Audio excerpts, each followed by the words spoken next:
Good morning. The Senate Committee on Commerce, Science, and Transportation will come to order.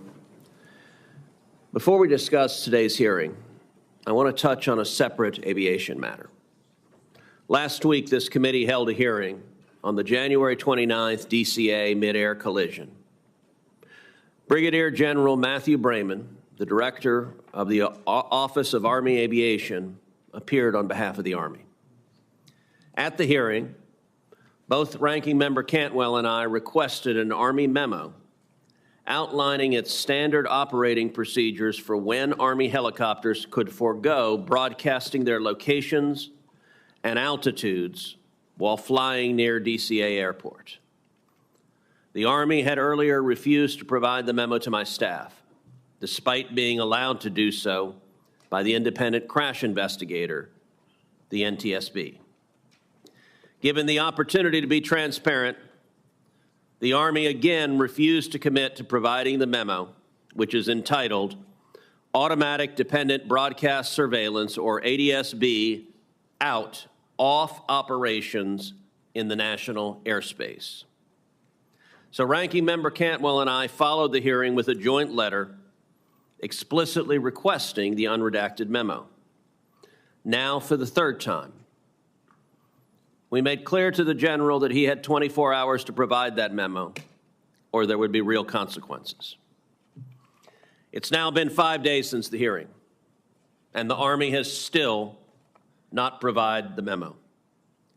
It begs the question, what doesn't the Army want Congress or the American people to know about why it was flying partially blind to the other aircraft and to the air traffic controllers near DCA?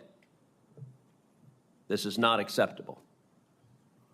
I fully expect that, should the Army continue to refuse to provide the internal memo, this committee will exercise its full authorities to compel its production. Events that have transpired since the January crash underscore the precarious situation in the nation's airspace. Just last Friday, after the hearing, 3 flights were cleared for takeoff at DCA, while a military flyover was approaching Arlington National Cemetery. The U.S. Air Force T-38 came within just half of a nautical mile of lateral separation and as close as 200 feet of vertical separation from a Delta aircraft departing DCA for Minneapolis. The Delta flight's TCAS sounded a resolution advisory, alerting the pilots to a traffic collision and directing them to continue upwards to avoid a collision. This is far too close, seconds away from yet another disaster. The air traffic center that controls airspace around D.C. notified DCA about the flyover. That should have led to halted traffic. This serious communication breakdown is just the latest in a string of missteps that signal that the air traffic organization is under extreme stress. It is my expectation that all federal actors, when involved in any incident in the national airspace, will be forthcoming when this committee conducts its oversight to ensure flying remains the safest mode of transportation. And I want to be explicit to the Army. Every one of us here supports a strong national defense, but the Army does not have at its option ignoring the United States Senate.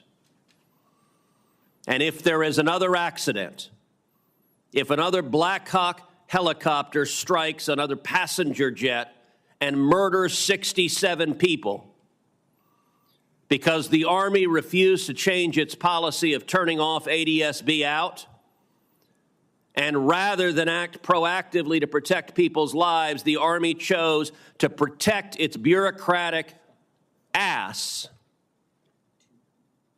those deaths will be on the Army's hands. None of us want that to happen. The responsible decision for the Army to make is to provide that memo to this committee today. And again, if the Army continues to stonewall, they will face a subpoena from this committee. That brings us to today's hearing.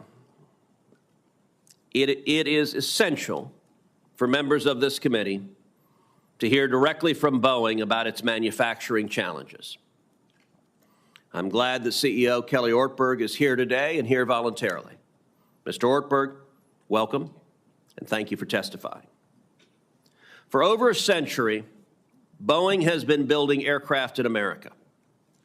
Beginning with the Boeing Model 1 seaplane in 1916, William Boeing built a company that became a household name. As the First World War broke out, the Boeing Airplane Company began building aircraft for the U.S. Navy. By 1919, Boeing's first aircraft designed for commercial purposes took flight.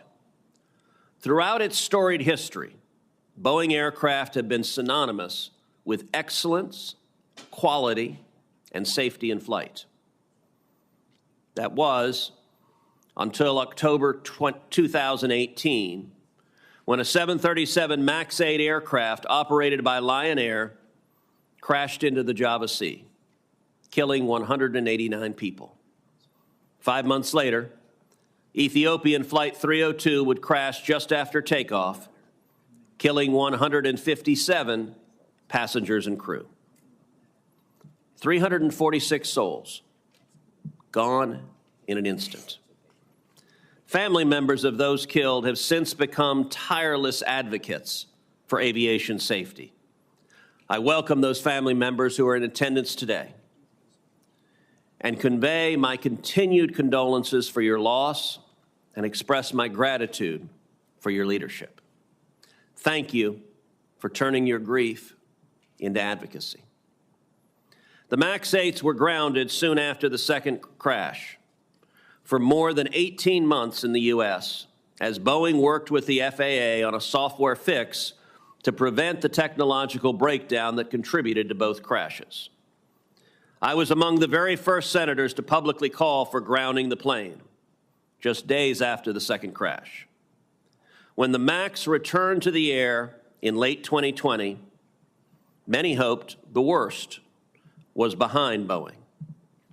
But then on January 5th, 2024, Alaska Airlines Flight 1282 departed Portland International Airport en route to Ontario, California.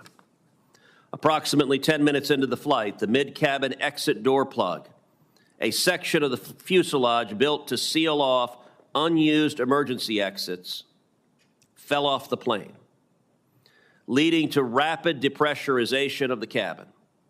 Oxygen masks dropped, and belongings were sucked out of the gaping hole. The National Transportation Safety Board's review found that Boeing failed to include at least 3 of the 4 bolts needed to properly secure the door plug to the fuselage. Thankfully and miraculously, no lives were lost. But the incident produced fresh doubt about Boeing's ability to safely build planes. Repeated worries about production issues at Boeing and its subcontractors has led many to question the company's ability to design and manufacture safe aircraft. Efforts to cut corners in production or to move the next production phase before necessary parts arrive have led to unacceptable failures. Insufficient oversight of third-party suppliers and lack of sufficient internal auditing procedures created an unsustainable lack of safety culture at Boeing.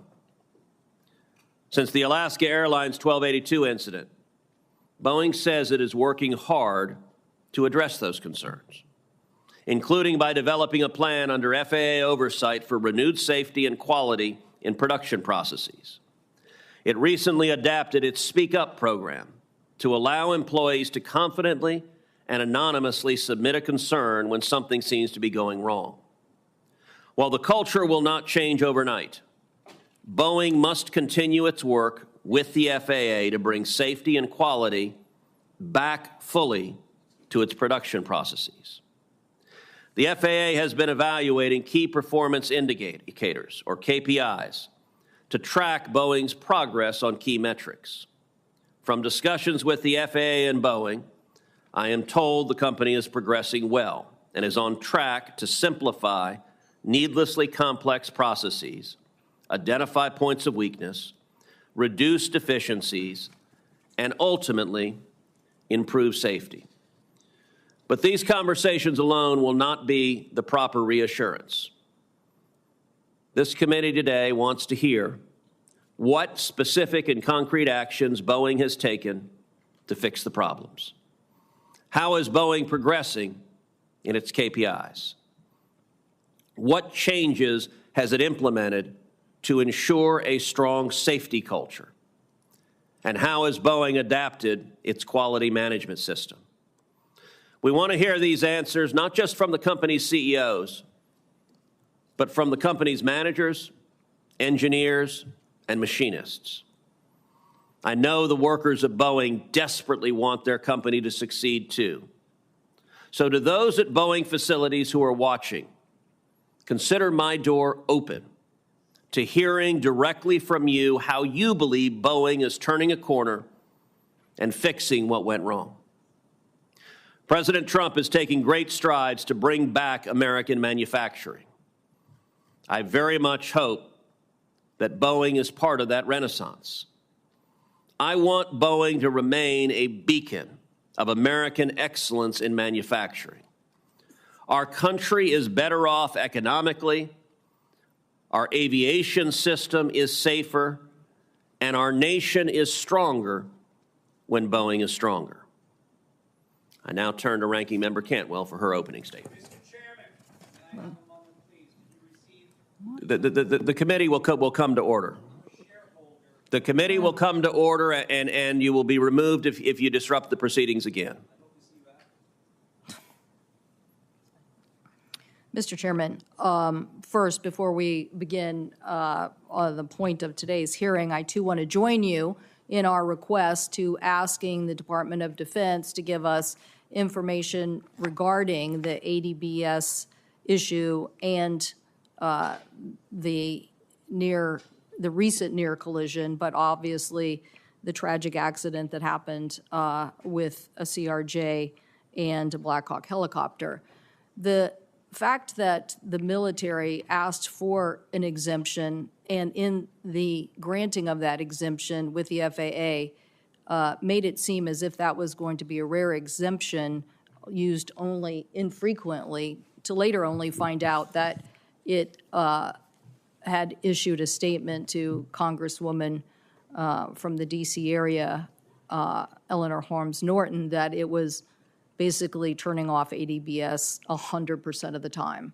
And I think that our FAA acting administrator shed some light on this, but certainly not enough.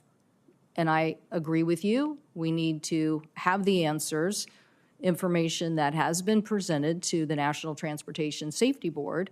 That information has to inform us as to this interaction between transportation corridors that are vital to protect for the public safety and what the Department of Defense is using the D.C. airspace for today, and what are those safeguards. So I will work with you to get the answers that we need from the Air Force. Thank you for holding this important hearing. Welcome, Mr. Ortberg. Thank you for being here. I also want to acknowledge the families that are here.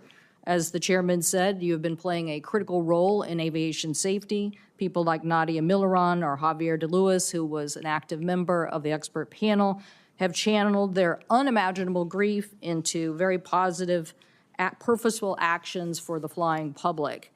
And I want to also acknowledge the brave whistleblowers who come forward at great personal risk to themselves to speak about the truth on quality and safety that are so important and so instrumental.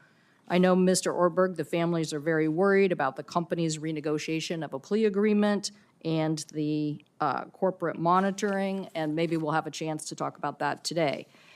We're here today, though, Mr. Ortberg, to see if Boeing and your new leadership are making the fundamental changes that we would like to see to return the trust and the Boeing company to that iconic manufacturer. I think that for many decades, as the chairman mentioned, thank you for mentioning all of that history that includes much success in the state of Washington, the company was the pinnacle of manufacturing success. But we shouldn't forget that that success is also critical to our national security, to our economy. The company employs over 67,000 people in the state of Washington. I think the whole supply chain is well over 130,000 people and contributes $79 billion to the American economy. Boeing remains the largest exporter, and I can assure you I believe in more exports. And I'd like to see a brighter future for Boeing, and recently met with the University of Washington and Mr. Ortberg and many parts of our aviation supply chain to understand how a tech hub could take us in a manufacturing production to a higher rate of production.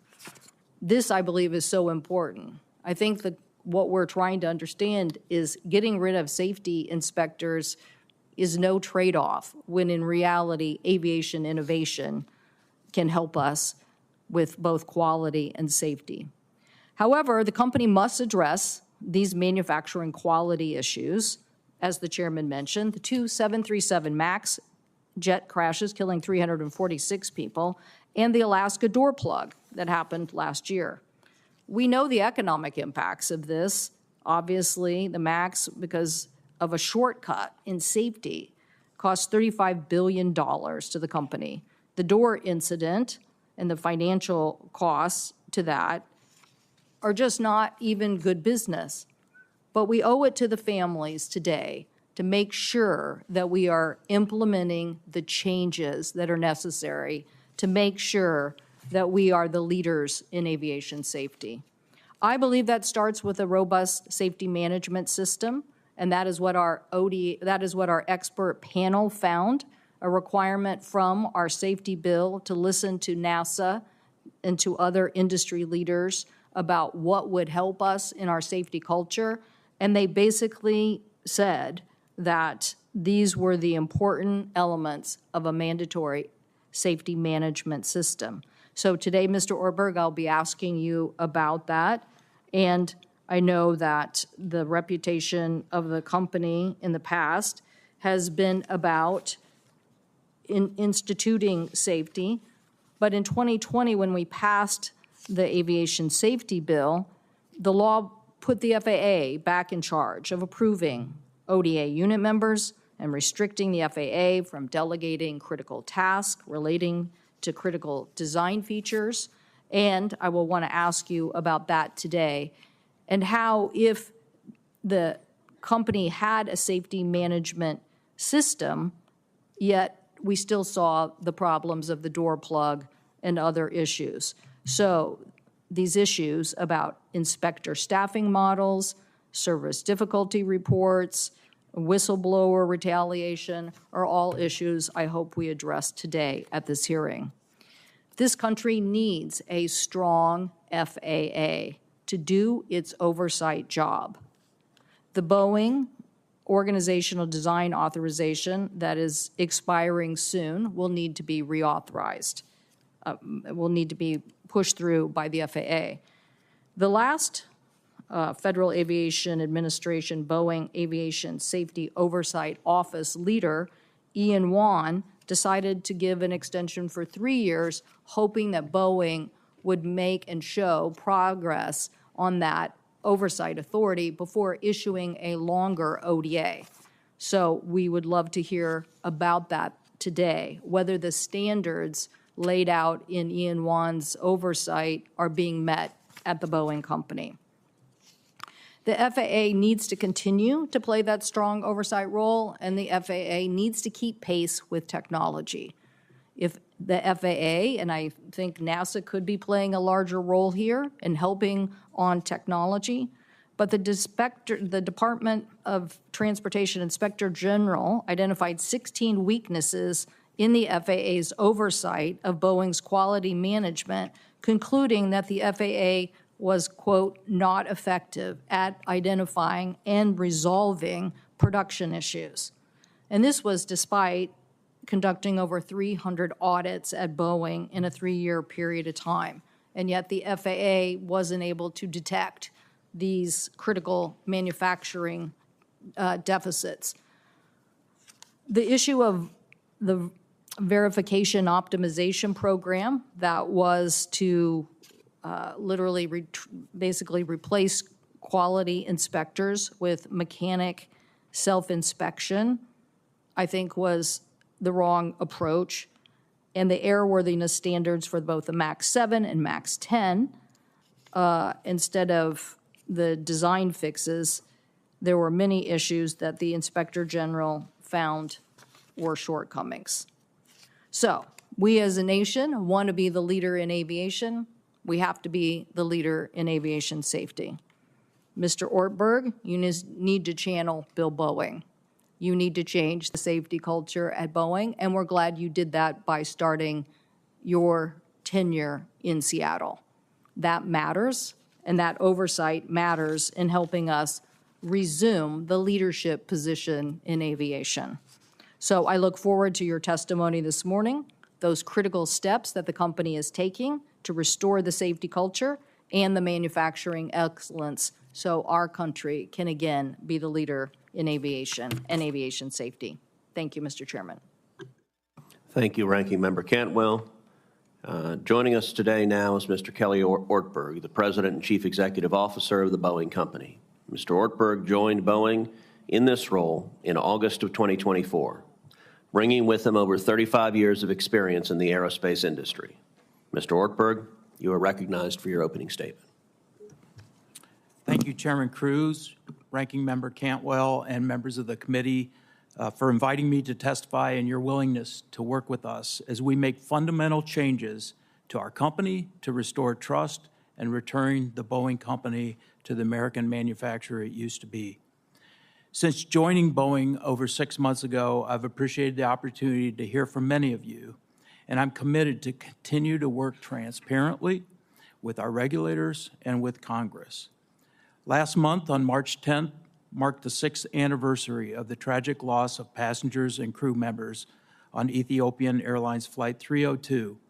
I know many victims' family members, as well as those from Lion Air Flight 610, are here today. And I want to extend my personal condolences for the painful loss of their loved ones on our aircraft and offer my pledge to make the necessary changes so this never happens again. Boeing made serious missteps in recent years, and it's unacceptable.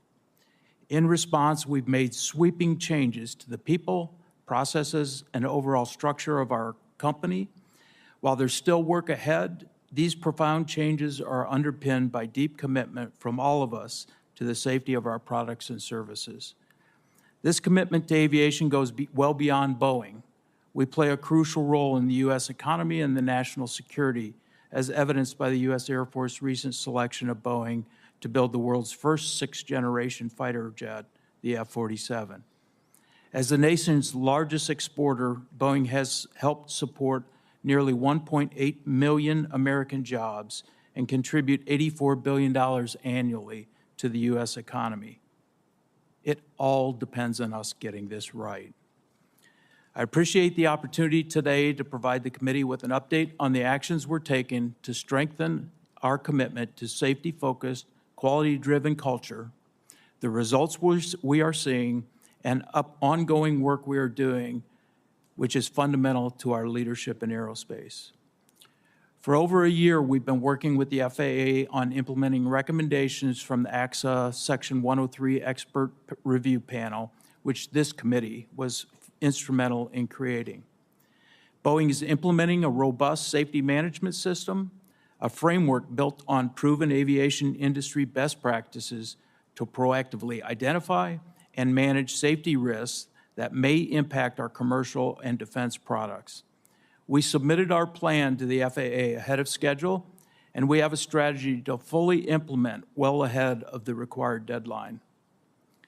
Under the close oversight of the Department of Transportation and FAA leadership, we're implementing our safety and control and quality plans and directly addressing the findings from the FAA special audit, with a focus on 4 major work areas, including reducing defects, enhancing employee training, simplifying processes and procedures, and elevating our safety and quality culture. Many aspects of this plan came from our employees, who generated over 26,000 improvement ideas, which we continue to evaluate and implement in support of strengthening our safety and quality. The impact of our efforts are already evident to our airline customers based on their feedback about the improved quality of our aircraft.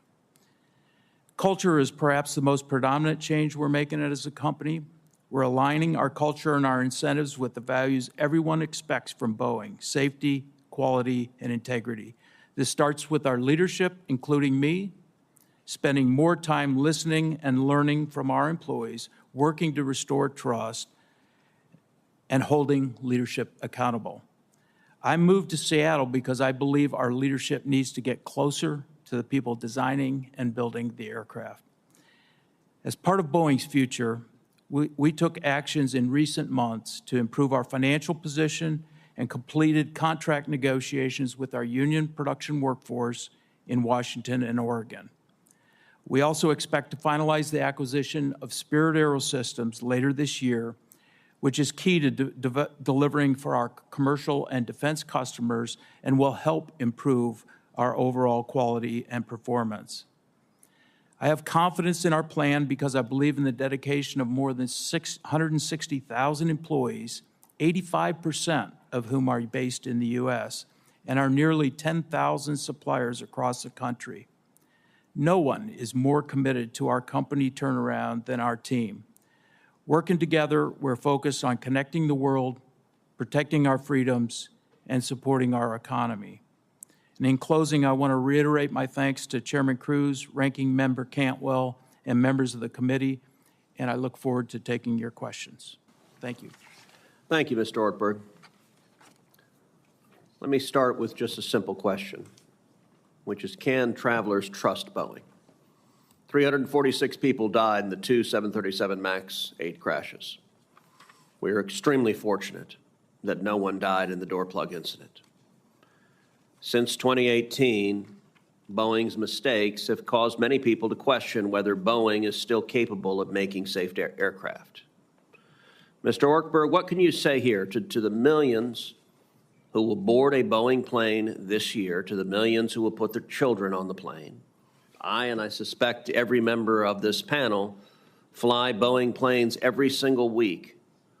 What can you say to the flying public as to why they should trust that a Boeing plane is safe? Senator, the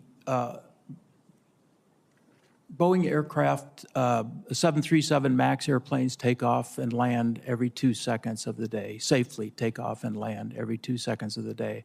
I'm not denying the horrible incidents that you've outlined. We need to take immediate action, and we are taking action to make sure those accidents never happen again. My family flies on those aircraft as well, and it's critically important that we rebuild trust. And the only way we're going to do that is by building high-quality airplanes, having the metrics out of our quality system that show that we're making improvements. And I want everybody to know the entire Boeing team is absolutely committed to building the highest quality aircraft in the world.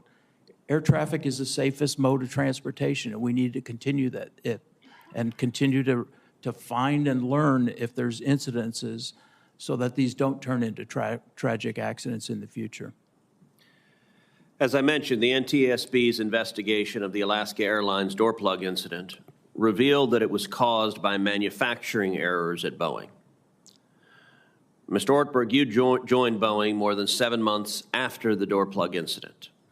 What went wrong with the door plug, and what specifically has Boeing done to correct this safety lapse?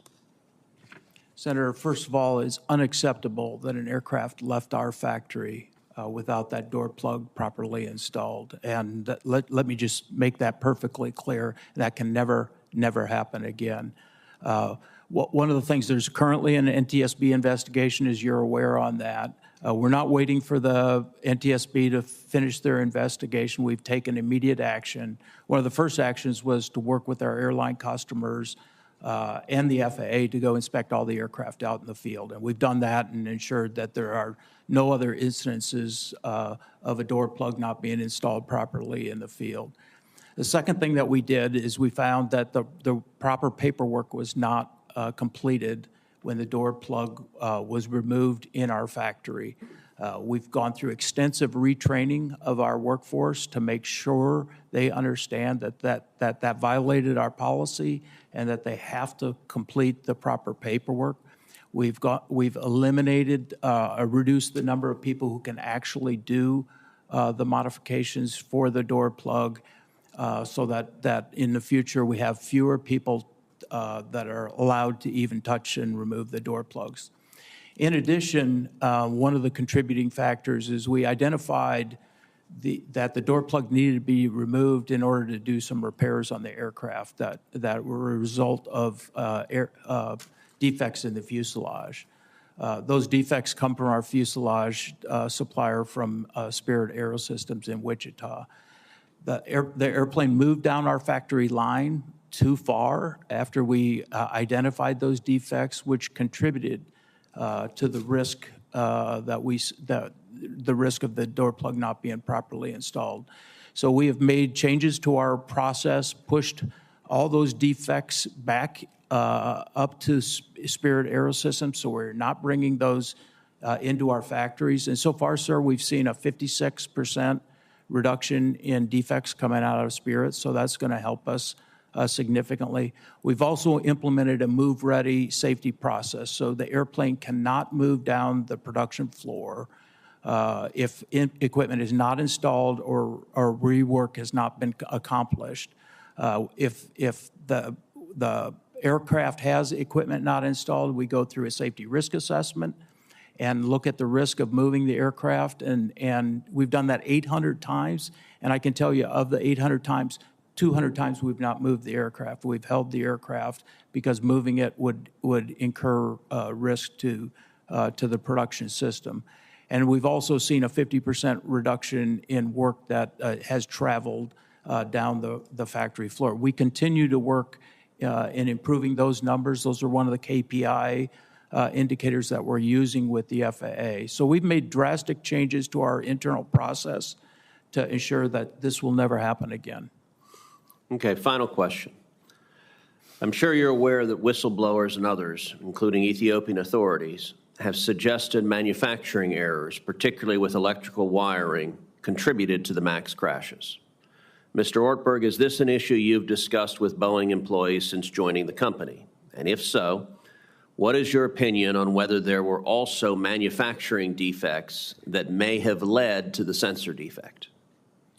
Senator Cruz, obviously that happened before I joined the Boeing company. My understanding was that the cause of the crash was the MCAS design, and those design change. The MCAS has been redesigned, and design changes have been incorporated in all aircraft. I'm not aware of any electrical wiring issues associated with that, but I'd be glad to look into that and get back with you.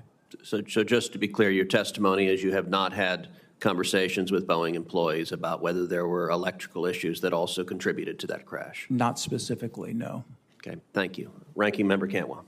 Thank you, Mr. Chairman. Mr. Ortberg, thank you for the change in tone from the top at Boeing about the safety culture and the focus that you outlined in your testimony, those 4 principles.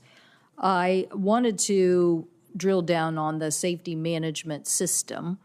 It has been a voluntary compliance, but our law, well, really actually in the implementation of the 2015 settlement agreement, it was required to implement a safety management system. And then since we've passed legislation for a mandatory safety management system.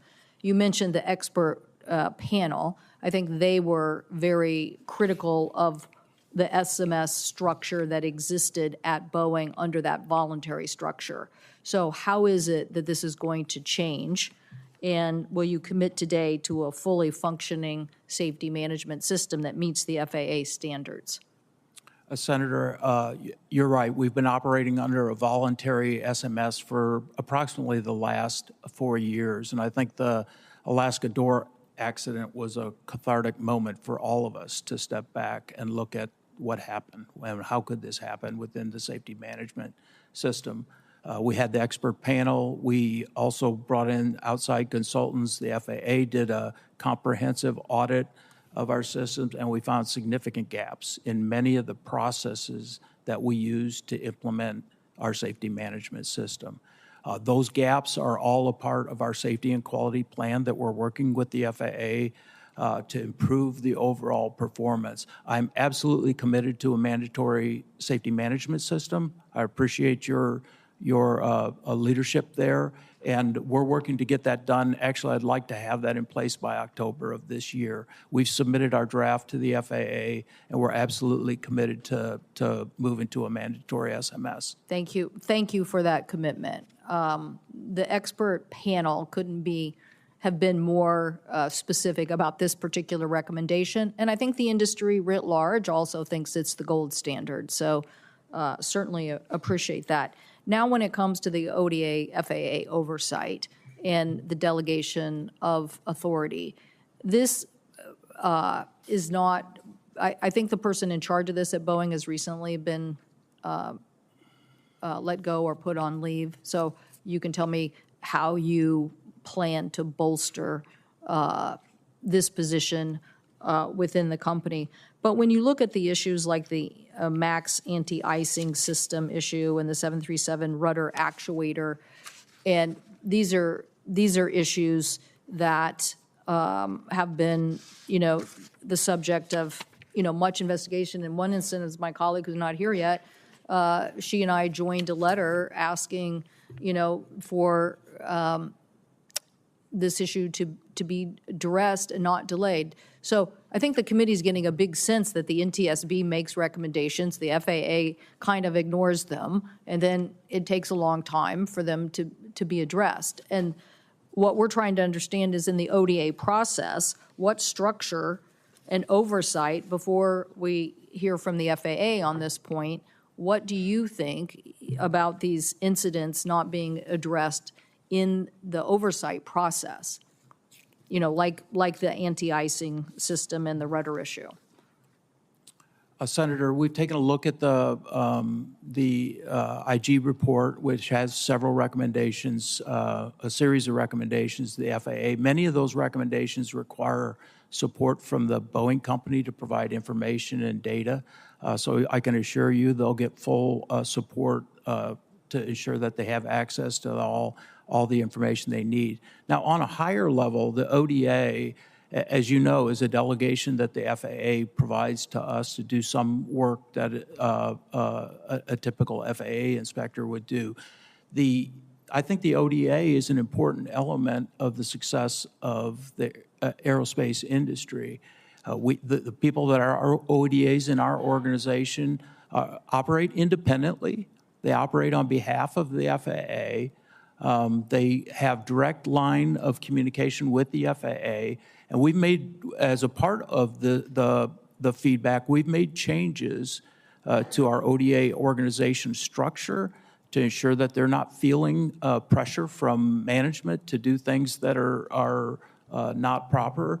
And I think that's been effective. We put an ombudsman in place for the ODAs, so they have someone to go to if they see something that they don't like or they're feeling any kind of pressure, they can go to the ombudsman. I think that's helping. And we also survey them to continue to ask them, do they feel undue pressure from management or undue oversight from management to do their jobs. I see that my time is expiring now. I just want to get in this point. You're committing to fix those flaws that I just mentioned, and we can come back to this maybe in a second round, but what are you doing to fix the design and manufacturing defects so that they're not submitted to begin with to the FAA? And so I think as we have to think about our oversight of FAA and the role they play, we're trying to understand what isn't working in this process, that both at the manufacturing level, we have these defects, and then yet they get, checked off on a list. Oh yeah, that's in compliance. And so I don't know if you have a quick answer to that, but Senator, we're working, I mentioned the fuselage improvements. We've got over 1,000 applications where we're working with our supply chain to improve the number of defects. I think a main component of that is we have to get to root cause. We can't just fix the defects. We have to get to root cause and make sure the defects go away. So we've enhanced our focus on root cause analysis and ensuring that we're understanding where these defects are being generated and that we're stopping the defect generation so that we're not dealing with them. That's the fundamental improvement that I think we'll see. and then making sure that the attention is focused not by a business person who's saying we have to go fast. Yeah, look, I want to be clear. I've not provided financial guidance to Wall Street for the performance of the company. I've not provided guidance on how many aircraft we're going to deliver. I've gone and gotten financial coverage so that we can allow our production system to heal. I'm not pressuring the team to go fast. I'm pressuring the team to do it right. Thank you. That's the most important thing we can do at this point. I agree. Thank you so much, Mr. Chairman. Thank you. Thank you. Senator Fisher. Thank you, Mr. Chairman. First, I want to thank the family members who are here today representing and advocating for their loved ones who lost their lives on Ethiopian Airlines Flight 302 and Lion Air Flight 610, and I want to offer you all my condolences. This committee has a responsibility to work with the airline industry and FAA to ensure tragedies like these do not happen again. Mr. Ortberg, I appreciated the opportunity to connect with you earlier this week and to discuss your ongoing efforts to enact much-needed reforms at Boeing. In our prior conversation, we discussed some of the more challenging aspects of implementing Boeing's safety and quality plan. Specifically, you acknowledged the company's culture as being the most difficult. While I can appreciate the difficulty in reforming long-standing cultural challenges to a corporation as large as yours, and while I agree that it needs to be addressed, that is a long-term change, and it does not necessarily produce immediate results. So in the interim, as you look to instill confidence with the flying public, what challenges and success has Boeing had in enacting that safety and quality plan and meeting the 6 key performance indicators that are outlined in that plan? Yes, so as you mentioned, Senator, the safety and quality plan has a series of tasks to improve our safety and quality, but we also have metrics that we're using to actually measure are those tasks actually generating the results that we want. Those 6 metrics have control limits with them, what's acceptable, what's unacceptable. We monitor those on a regular basis. These are metrics that we share with the FAA. It's on a digital dashboard. They can look at it at any time, and they do. And we look at both trends. How are those metrics performing day on, day on, day on? And what does the trend look like?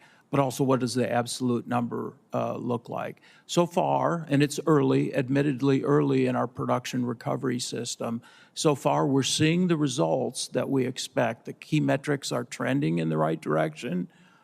They're not all exactly where we want them to be, and we didn't expect that. So we continue to measure that. We do that actually across our fleet of aircraft, not just on the 737 MAX program. Those metrics will be kind of the basis that we'll use for determining are we able to go to a higher production rate. And if those metrics are not showing production stability, then we won't request moving to a higher production rate. We monitor them regularly, and we talk with the FAA monthly about how are we doing with the key performance indicators. And I appreciate the focus on safety. We have to have that. But in our call, I also brought up to you the concern with the production rate, with the timeliness of it. You told me that Boeing's currently delivering planes 2 years behind schedule, about 2 years behind schedule. My concern with those delays are the potential for negative consequences for both national security and for commercial operations. How, when you're looking ahead at production rates,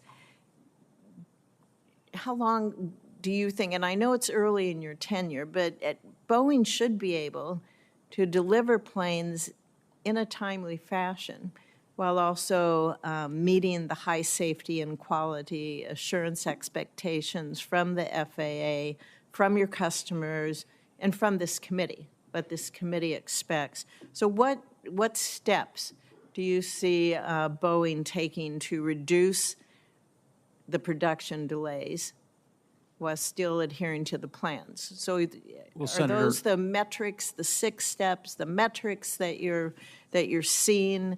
And when do you anticipate, in a good setting, when do you anticipate to be able to offer some confidence to the public on that? So, Senator, just to be very clear, we won't ramp up production if the performance isn't indicating a stable production system. We'll continue to work on getting to a stable system. So I have not provided a date as to when we're going to get up to a 38 a month rate. I suspect it'll be sometime this year. I'm hopeful that that's where the production rates or the production stability allows us to go. I will tell you, I've talked to almost all of our airline customers, and they know they're frustrated with us because we're late, as you point out, on aircraft delivery, but they also know that we've got to do this right. And I can tell you, I've got 100% support from them to do it right. I'm not going to push to get the aircraft and end up in having additional issues. Get it right. We'll be patient with you. And, you know, the good news is that our customers have stuck with us, and I expect that they will. And once we get the production system stable, we'll move up in production rate. I don't think we'll ever get to where we recover to all those deliveries. I don't think we'll ever get to a rate where people have their airplanes all when they originally ordered them. But I think our customers understand that, and they're working with us. And we want you to be successful. Thank you. Thank you.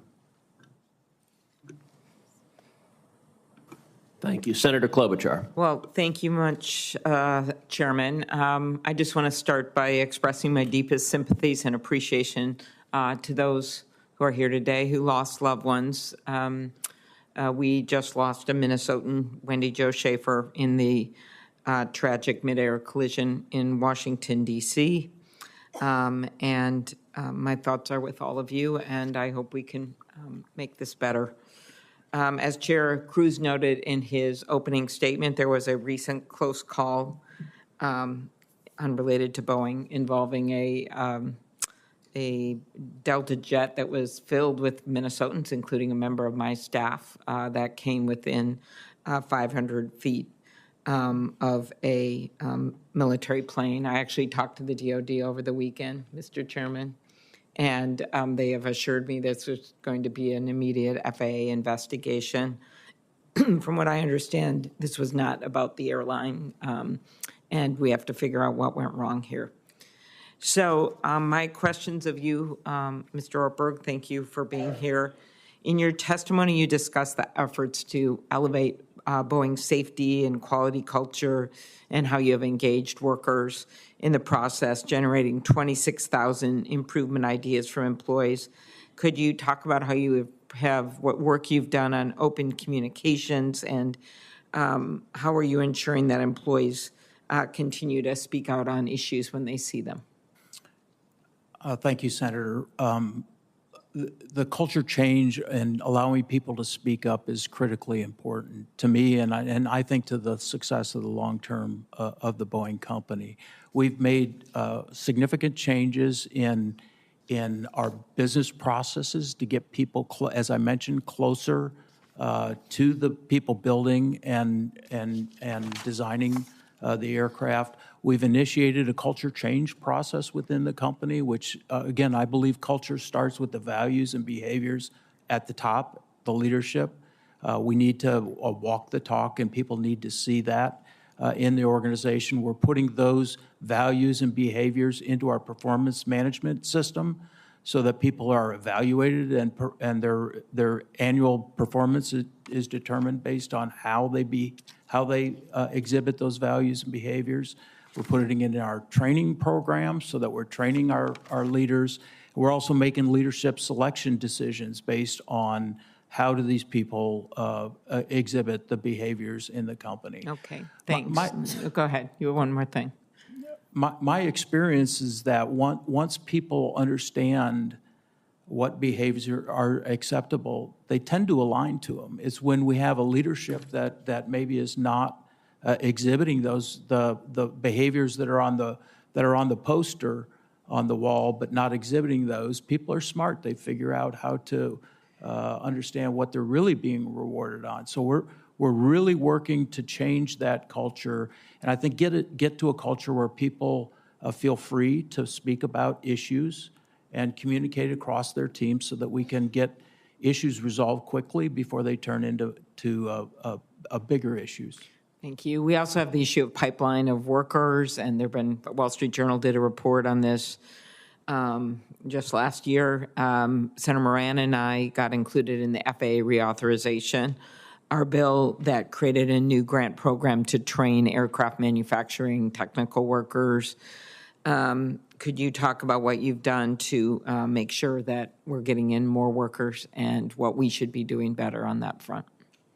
Senator, we spend a lot of activity in early STEM education, supporting STEM-related activities to try to get more young students into STEM fields to support the work that we need. Our workforce is relatively stable right now, which is good. I think we came out of COVID and had significant workforce demand.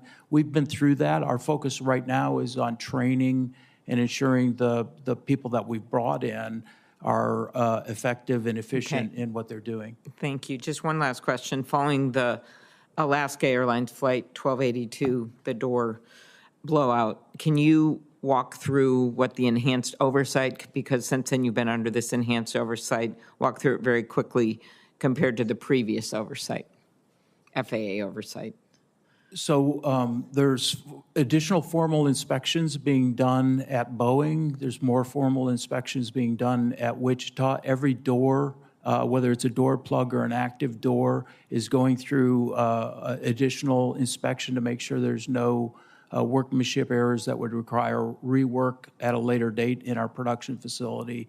And as I said, we're seeing very good improvement in the overall quality of the fuselages, and particularly around any door-related issues. We've added significant amount of inspection.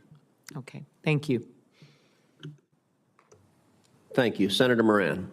Chairman, thank you. I'm told that with your consent, I get to make an opening statement, and I'm grateful for that because I want to follow up on the point that you were made in your earlier indication of a failure to hear a return from the Army.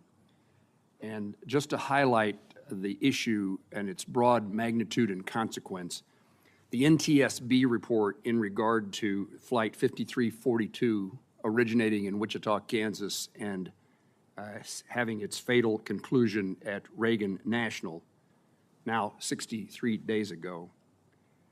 NTSB's preliminary report indicates that within the files of the FAA, the indication is that there were 15,000 near misses between a helicopter and a commercial airplane at Reagan National between October 21 and December 24. 15,000 near misses. NTSB also found in the records of the FAA, it's possible for a helicopter on Route 4 to have as little as 75 feet of vertical separation from airplanes on approach to runway 33. That suggests to me there are significant challenges and potential tragedies that take place at Reagan on a consistent basis, known but not responded to over a long period of time. And one of those issues, because of the potential for those near misses and the fact that they are happening on such a frequency, with such a frequency, is the issue of ADSB out, for which the chairman and the ranking member are seeking information from the Army as to why, at potentially on all occasions, ADSB out is turned off. And so, Mr. Chairman, I am grateful for your efforts and your indications of how seriously you take this circumstance and your demand for information.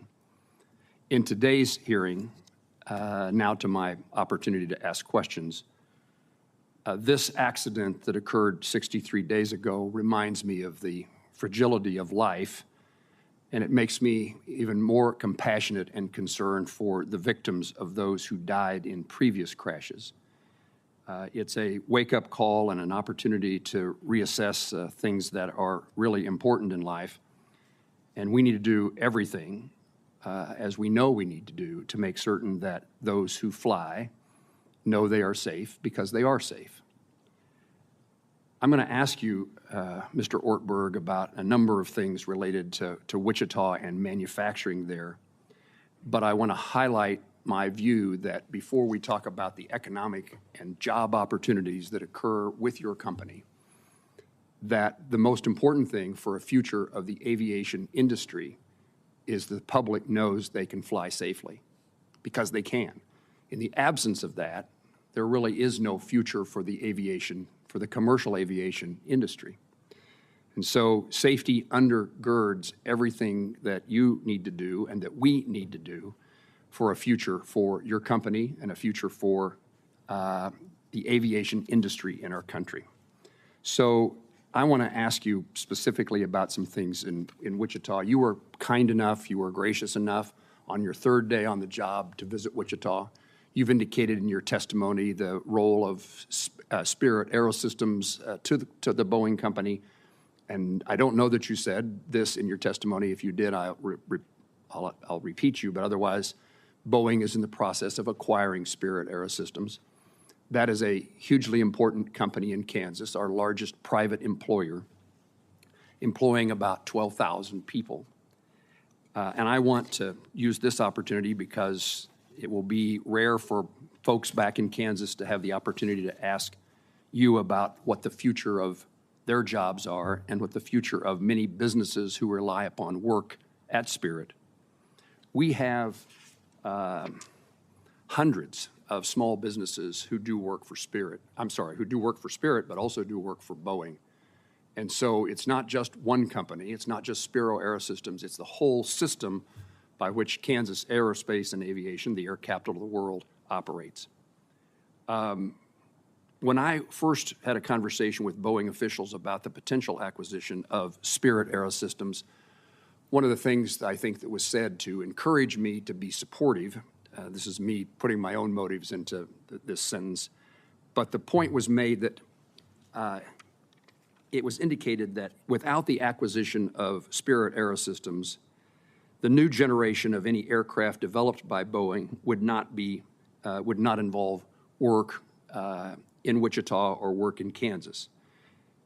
With the acquisition, the statement was made that the work could be more likely occur. So you're going to build a new aircraft one of these days, and what's the plan for where that work will take place? Senator, we are an airplane company. We will do a new airplane.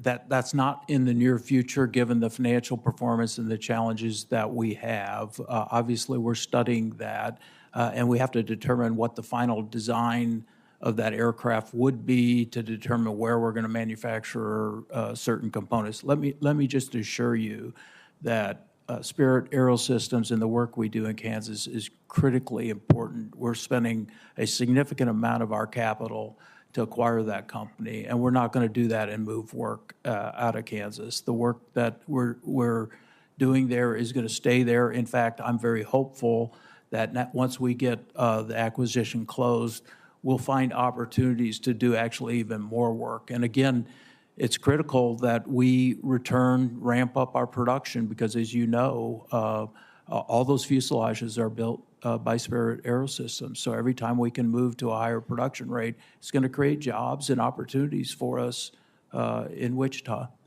What's the reason that the acquisition of Spirit makes sense, is necessary for the purposes of Boeing building a safer aircraft and having a process in place that works better than what we saw with the door plugs?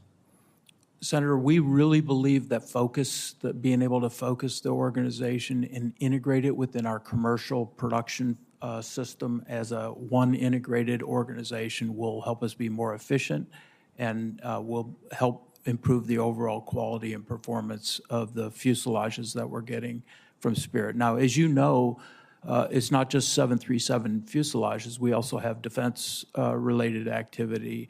And I'm also excited about the opportunities to couple that with our defense business to grow the work that we're doing there. There's great people in Wichita. You and I had an opportunity to go meet with them. There's great development of the workforce going on for future employees in Wichita. It's a great opportunity for us to exploit that workforce and build more products in Wichita. Mr. Ortberg, you surprised me by bringing up the topic of defense work. I was going to forego that this morning because on every occasion you and I have had that conversation because I insisted on it.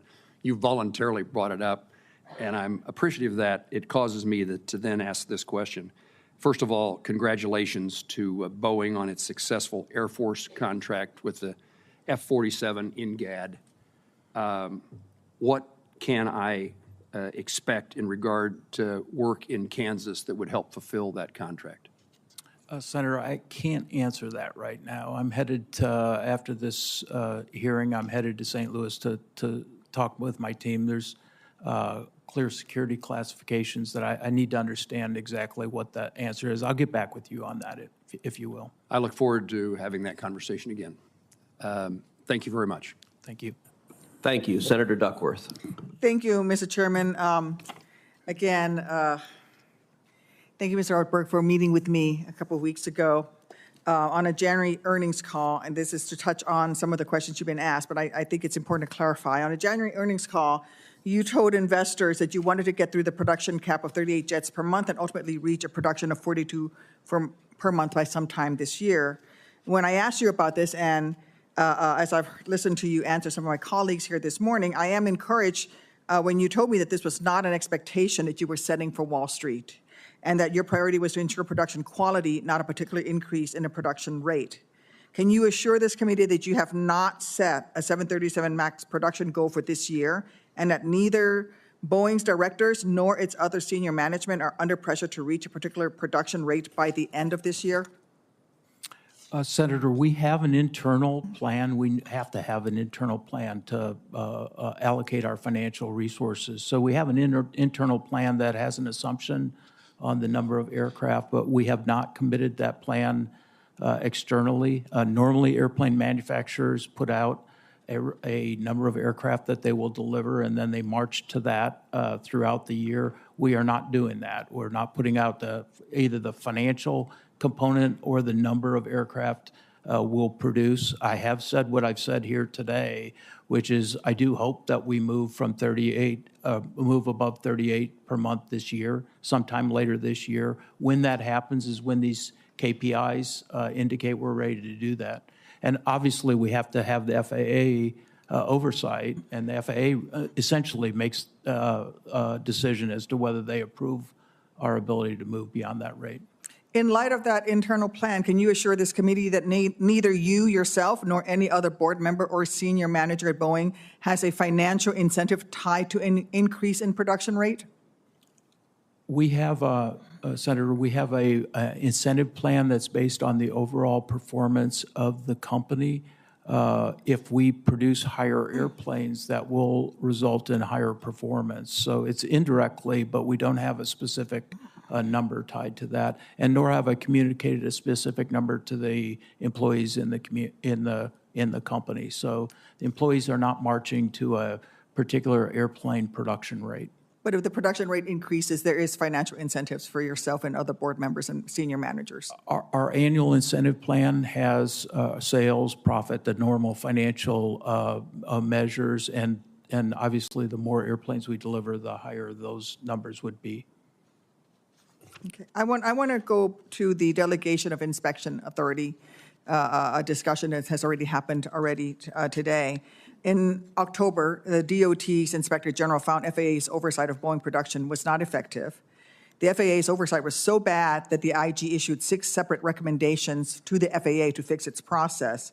There were many terrible findings in the report, but one of the most shocking was that shortly before the door plug blowout, individuals within the FAA wanted to delegate airplane airworthiness inspection authority back to Boeing. Even worse, these individuals at FAA wanted to do this without any criteria by which to assess whether Boeing could be trusted to properly carry out these inspections. It isn't just unacceptable, it's a total dereliction of duty on the part of the FAA.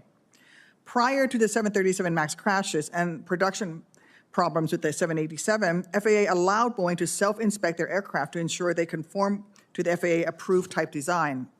However, in the wake of the MAX crashes, we learned that Boeing had abused this authority. Boeing had knowingly and repeatedly produced 737 MAX aircraft with non-functioning angle of attack disagree alerts in blatant violation of the plane's approved type design. And I believe strongly that FAA must not delegate inspection authority back to Boeing until, at a minimum, FAA fixes its own ineffective oversight of Boeing's productions. Mr. Ortberg, will you commit to not seeking and not accepting delegation of airworthiness inspection authority from the FAA until the FAA has implemented all 16 recommendations from the October Inspector General report?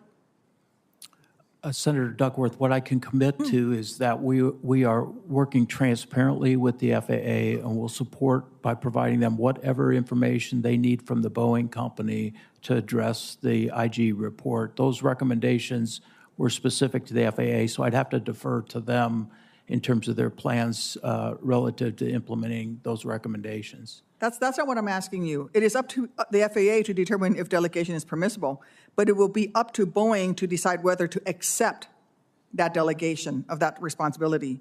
You're trying to restore Boeing's reputation. I don't see how it would help that effort for Boeing to return to inspecting its own airplanes for federal compliance while the FAA's oversight process is still broken. That would just look like Boeing is taking advantage of a hobbled regulator. Will you commit to not seeking and not accepting redelegation until FAA fixes its oversight by implementing all of the IG inspectors' recommendations? Senator, again, we have to work very closely with the FAA. They're our regulator. They provide the oversight and direction, and so I can't commit to that. Why not? If they came to you right now and say, we want to give you inspection authority back today, would you accept it? Only if that made sense relative to performing the tasks and the overall safety of the aircraft. We would not sacrifice safety of the aircraft by asking for delegation. I'm asking you to commit to not accepting it until the process has been fixed. So you would accept it back? Senator, delegation is a very important part of our business process and how we interact with the FAA. So we have to continue to go forward with delegation. We are committed to make improvements where needs have been identified. But you have a track record of abusing that self-inspecting authority. And you've already said that you and senior managers and board members would make more money if you can put more aircraft out. I think that it is not appropriate this time for you to accept that delegation of authority should it be offered to you by the FAA before the FAA has met all 16 of the IG's recommendations on how to fix the inspection system. Thank you. Senator Blackburn. Thank you, Mr. Chairman. Mr. Ortberg, thank you for being with us today. I think that listening to this today, it made me think of Secretary Duffy's remarks that it was time for you all to have some tough love. And I agree with that. And I appreciate the conversation around how dedicated you are to addressing a comprehensive safety plan. That is important, and I want to talk with you about what you're doing to improve your company's culture and that work culture. This is a very important part of any business. It appears that your company work culture has been frayed. So very quickly, what are you personally doing to change this work culture at Boeing? Senator, the first thing I'm doing is leading by example and getting our people closer to the people doing the design and the production of the airplane. So, tomorrow I'll be in St. Louis with the people that are manufacturing military airplanes on the floor. Next week I'll be in Everett, Washington with our wide-body team, talking to union members about the difficulties that they're having in manufacturing the aircraft and what we need to do to help them be successful. So that's the first step in changing the culture, is getting people to recognize that leadership's role is to help the organization be successful, not to make themselves successful. So we've got a lot of activity underway to do that. We've made How are your employees responding to that? very positively. Very positively. We just did an all-employee survey, which is a means that I'm going to use to measure the culture change. And we have that survey structured so I can look at any place in the organization. Okay, then let me do this. I want to ask you about whistleblowers. Okay. Because we've heard from some of the Boeing whistleblowers, and I know you're familiar with their names, but you don't have a good record of protecting and supporting whistleblowers. And some of the stories around these whistleblowers has been very upsetting to people like me who have worked through my public service to protect whistleblowers. I think that they're essential. So talk to me about what you're doing to change that policy to support and not to ostracize or isolate whistleblowers. Senator, the company has an anti-retaliation policy. It's unacceptable for anybody to retaliate against, whether it's a whistleblower or anybody bringing up a quality issue. And I've made that perfectly clear in all of our all-employee meetings, all-employee sessions. In fact, I've told employees if they have an issue, send me a note. I'll address it. And some have sent me a note.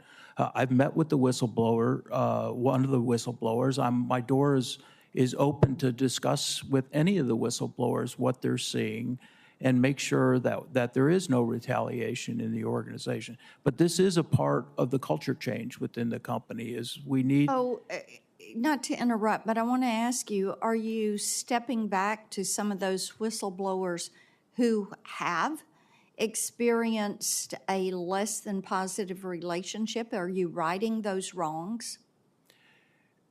Senator, in many cases, the whistleblowers that I'm aware of, those activities happened a long time ago. Some of those are still with the company, and I've met with one of the whistleblowers with the company. So I know that in the past, all the retaliation claims have been thoroughly investigated, and if there's retaliation, there's been corrective action taken. Okay, let me move on. COMAC. I think we're all concerned about COMAC and the Chinese Communist Party, and the CEO of Ryanair recently said they were open to buying planes from COMAC. We're all concerned about competition that would come from China and the Chinese Communist Party. So what steps are you taking to innovate and to make certain that you are competing and out-competing our foreign competitors? Senator, COMAC is a competitor. We also have a much bigger competitor in Europe that we compete with on a regular basis in all of our markets. We have to stay competitive. We have to invest in the future of our company. We're investing in new versions of the MAX aircraft. We're investing in the new largest wide-body airplane, dual-engine airplane in the history with our 777X program. And all those airplane investments are about staying ahead of the competition and making sure that we can compete in a global market. Thank you. Senator Lujan is recognized. Thank you, Mr. Chairman. Thank you for this hearing as well. Mr. Ortberg, thank you for being here today. I'm going to follow up with something that Senator Blackburn asked. What specific steps has Boeing taken to strengthen whistleblower protections and ensure employees feel safe reporting potential safety issues? So we have a speak-up system, which is an anonymous ability to speak up about something that's going on. We have a chief compliance officer who's independent from the organization, reviews those speak-ups, and I have a monthly meeting with that chief compliance officer to make sure that if people are bringing things up anonymously, that their anonymity is retained. Look, our policy, as I said, we have a clear anti-retaliation policy, and if we see any retaliation, then we address that immediately with disciplinary action, up to and including dismissal. Appreciate that. Representatives from Boeing's Machinists Union, SPEEA, the Society of Professional Engineering Employees in Aerospace, have emphasized the importance of employees feeling empowered to speak openly about those safety concerns. Mr. Ortberg, will you commit to having union representatives directly involved in Boeing safety discussions and decision-making processes going forward? Yeah, Senator, we've made actually some new changes in that regard. As a part of our recent IAM negotiation, we set up to where the IAM, the union actually has an annual meeting with our safety committee of our board, so that they can actually go completely around the management and talk directly to our board of directors about any safety issues that they see. I also have a regular meeting with the union leadership on all sorts of issues, including any safety-related issues. And of course, this speak-up system I talked about is certainly open to all of our union members as well as non-union employees. So it sounds like that's something you will commit to and you already have. Yeah, we're doing that. And I certainly want to have an environment where if there's a safety, I don't care who it is in the organization, if there's a safety-related issue, that's communicated and acted upon immediately. And that's the environment we're trying to make. I appreciate that. Later today, President Trump plans to announce reciprocal tariffs against a number of countries. Few details are known beyond this. If the Trump administration moves forward with proposed tariffs, what impact would this have on Boeing's operations, particularly your suppliers and workforce in states like New Mexico? Well, Senator, a little bit of the answer to that is it depends on what the tariffs are, and I obviously don't know that, so I'll be watching this afternoon as that's announced. That's important to us. But I will say that 80% of the airplanes we deliver, the commercial airplanes we deliver, are outside of the United States. So free trade is very important to us. And 80% of the content of those airplanes, it comes out of the United States. So we really are the ideal kind of an export company where we're outselling internationally. It's creating U.S. jobs, long-term, high-value U.S. jobs. So it's important that we continue to have access to that market and that we don't get in a situation where certain markets become closed to us. Appreciate that. Where does Boeing see the most significant growth opportunities over the next decade, and how will Boeing ensure that its safety and quality management practices keep pace with your ambitions? We have nearly $500 billion in current backlog. That's airplanes that have been ordered. Our biggest opportunity in the next 5 years is to deliver high quality, get our safety quality plan in place. We do have a couple new variants that, as I talked about, that we need to get through certification and into the market. But I'm confident that the Boeing company can thrive if we get our safety and quality plan done right, and we will. I appreciate that, sir. I'm not going to ask you who named the F-47. I'll leave that to someone else. Okay. With that, Mr. Chairman, I yield back. Thank you, Senator Lujan. We'll begin a second round of questions, and I recognize the ranking member, Senator Cantwell. Thank you so much. That's a trivia question for, oh, he was a test pilot from your state. Is that what you're saying? Okay. Well, okay. Well, we want to return to, if it ain't Boeing, we ain't going. That's where we want to go. That's where we want to go. This questions on ODA and compliance, I just want to point out that in the 2020 Act that we passed in the aftermath of the MAX crashes, we mandated that you cannot delegate certification tasks related to critical functions. So we basically have said you can't delegate. And so I understand my colleague's question, and it's an important one, but in reality, we decided as a committee, we're not allowing the delegation of critical functions anymore because the MCAS system was a critical change, and it was something the FAA missed. In addition to the company missing it, the FAA didn't understand. And we don't think that we believe in redundancy in a lot of different areas, and redundancy in this case of the FAA doing its job and understanding what's being proposed. So those critical features can't be delegated. And so the FAA has to do its job. And so I think in the next time we get, we have a nominee now for an FAA administrator. These will be very relevant questions for them on their strategy, but we will be asking them how they're going to have the workforce, the technological expertise, and all of that to stay at pace and then to make an ODA system work. But we're not allowing them to take critical safety features. We're not allowing them to delegate that. So anyway, that'll be an interesting point. Now, I do think the question I have on the compliance administrator, you guys have a Boeing problem-solving method. I know that the person who was in charge of that has just been recently either laid off or changed. What are you doing to make sure that position, why the change? What are you doing to make sure that who you have in this job is standing up for these root cause analysis issues that you mentioned? Senator, we'll go through a elaborate interview process and ensure that we select the best talent to do that job. That's critical. A critical component of that job is to be able to provide that overall independence, and we recognize that, and we'll fill it with the appropriate person when after we get through the interview process.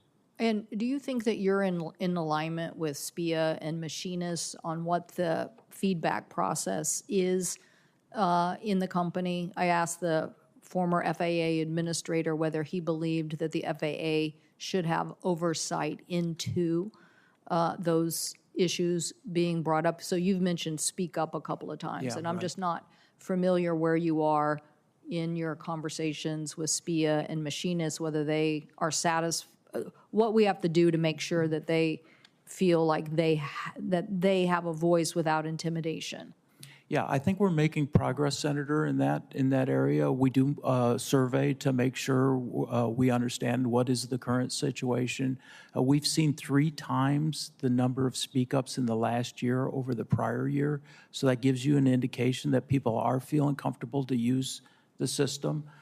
We still have culture work to do. I think that there probably are people in the organization who say, I'm not sure I feel comfortable about utilizing the system. And we continue to work on that to make sure that everybody feels comfortable utilizing it. But we are seeing improvements. We also have improved the system so it's easier to use. And I think that's helping as well. Well, I think going back to the expert panel report, they were saying that the processes on SMS are not, I'm quoting now, structured in a way that ensure all employees understand their role, and the procedures and training are complex in a constant state of change, creating employee confusion, especially among different work sites and employee groups. So I think this getting this employee input, and then what would you say about the FAA having some insight into that? Listen, this committee is, we're having a very big discussion with both FAA and NTSB on trend reports. The NTSB is identifying a lot of trends, and we're saying, well, why FAA aren't you paying attention to the trend reports? In fact, we also mandated, a requirement that they publish a trend report every year so that we can see what the NTSB thinks are those trend reports. So are you committed to the FAA having some insight into that, that process, whatever it becomes, where the machinists and SPIA members can speak up and the FAA can have some insight into that? Yes, Senator, we're absolutely committed to that. And I've talked to the FAA, I've talked to Chairman Hammondy from the NTSB to make sure they know that we'll be transparent and provide them the information to allow them to do that.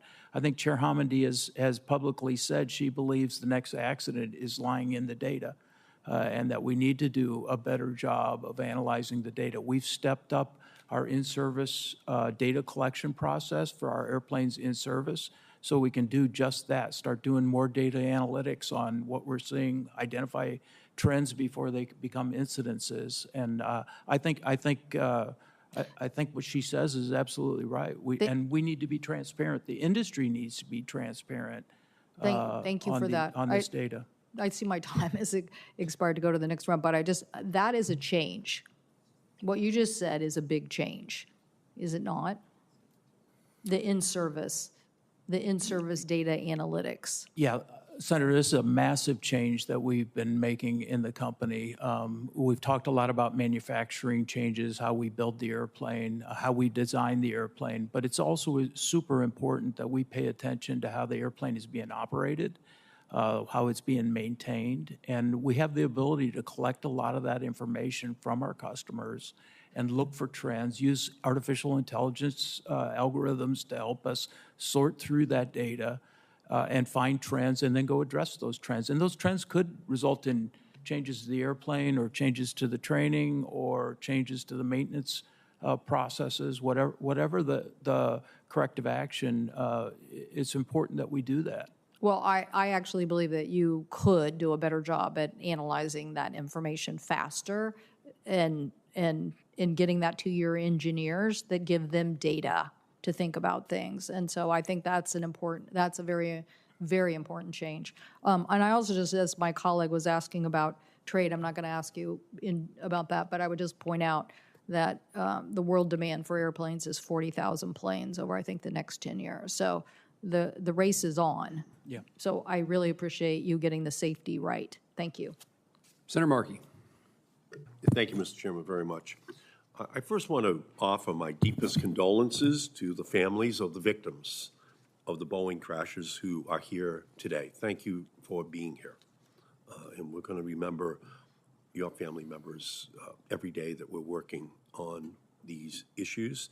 Your courage in fighting for a safer aviation system is inspiring, and it is going to make our committee accountable to you to make sure that we do the work that you want to see put in place for every family that flies in our country and around the globe. So I'm very grateful for your incredible work on these issues, and thank you for being here. Mr. Ortberg, thank you for being here today and your work over the past several months to improve Boeing's safety culture and improve lines of communication with workers. I want to discuss that safety culture and the importance of labor representation in key engineering decisions. So I want to get straight to the point. Mr. Ortberg, does Boeing currently have a single representative of workers on its board of directors? No, sir. Do you agree that it's a problem that the engineers and aerospace professionals responsible for designing and manufacturing the planes are excluded from boardroom decision-making? Senator, as I mentioned, we have a process where we do have the union membership come and meet with our Aerospace Safety Committee of our Board of Directors on an annual basis to discuss with the board any issues that they see, whether they're safety-related or any other related issues. They also have access to me and the management of the organization. Yeah, well, again, I think that all of the communication should be much more frequent and direct, and that's why the Board of Directors is such a focal point, because obviously you and the other executives have to deal with the board of directors on an ongoing basis. In Boeing's 2025 proxy statement, it identifies 7 directors with expertise in safety. So let's take a closer look at those directors with supposed safety expertise. One board member with, quote, safety expertise was, up until her retirement yesterday, the CEO of Duke Energy, and was previously a senior partner at Arthur Andersen, the accounting firm indicted following the Enron scandal. And another board member with, quote, safety expertise is the CEO of a biopharma company who previously served on the board of directors of Norfolk Southern and spent nearly 2 decades at Morgan Stanley. Mr. Ortberg, in your view, do those board members have, quote, safety expertise? Senator, those board members provide a very, very good input on safety. Now, their safety is not aerospace safety, I granted, but for us to be able to learn on how pharma treats safety is very interesting to have board members who can provide different perspectives on how they treat safety in their different industries. Clearly, the energy industry, how they treat safety is very important to their business. And so we view having a diverse set of inputs into that helps us think through and benchmark what are other people doing in this area to see if there's better ways for us to do it. In my opinion, using that as the criteria, Duke Energy or biopharma, makes every person in America a safety expert. They could bring the perspective of their industry into your boardroom. And I just think that that's absolutely not accurate, that there has to be a particular expertise about the aerodynamics that are at the heart of your industry. And that's a very, very specialized kind of safety knowledge. So there's no way that these board members should qualify as safety experts any more than any other industry should. And I recognize that Boeing has added a couple of individuals with real expertise and experience flying planes and overseeing important organizations over the past few years. But Boeing's board still includes numerous financial professionals and no representatives from its workforce. Financial engineering and real engineering, never the twain shall meet, just 2 different concepts altogether. So let me address this from a different perspective. The FAA has delegated authority to Boeing to conduct certain safety and compliance oversight on its design and manufacturing processes. In return for that delegation, the public should be confident that Boeing is prioritizing safety at all levels of the organization. But without representation of workers on its board of directors, Boeing is still flying blind because you don't have the workers there on the board giving the insights that the board should hear about whatever safety defects are potentially going to rise. And again, the board should not be shielded from hearing this directly. So, Mr. Ortberg, do you agree that companies like Boeing that have been delegated, you've been delegated the oversight authority by the FAA, you're given essentially a take-home exam that you shouldn't include representatives of the workers on the board of directors to make sure that you're hearing their voices on an ongoing basis?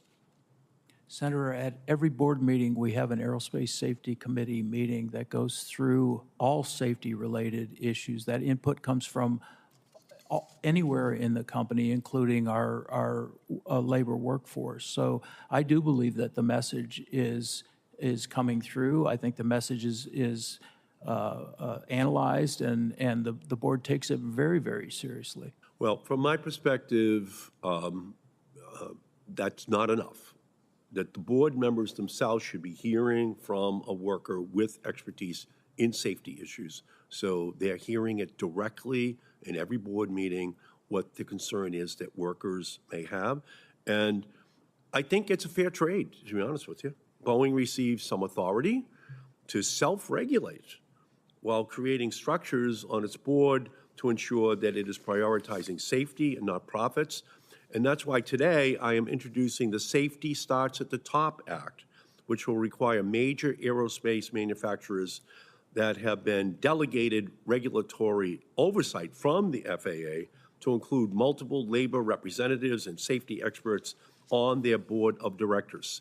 Safety must start at the top, and the top is Boeing's board of directors. Safety must be in the room. Expertise must be in the room, and I'm looking forward to working with my colleagues to ensure that that kind of representation is on the board. And I thank you, Mr. Chairman. I thank you, Mr. Chairman, for your indulgence. Senator Markey, thank you. Senator Rosen. Well, thank you. I really appreciate that. And I want to thank the chair and ranking member for holding this really important hearing today. And last year, this committee held a hearing to discuss the findings and recommendations issued by the Organization Designation Authorization, ODA, the expert review panel. In that hearing, I asked a question about how the ODA report found that input from Boeing's pilots were neither consistently nor directly delivered to the highest levels of decision makers in the organization.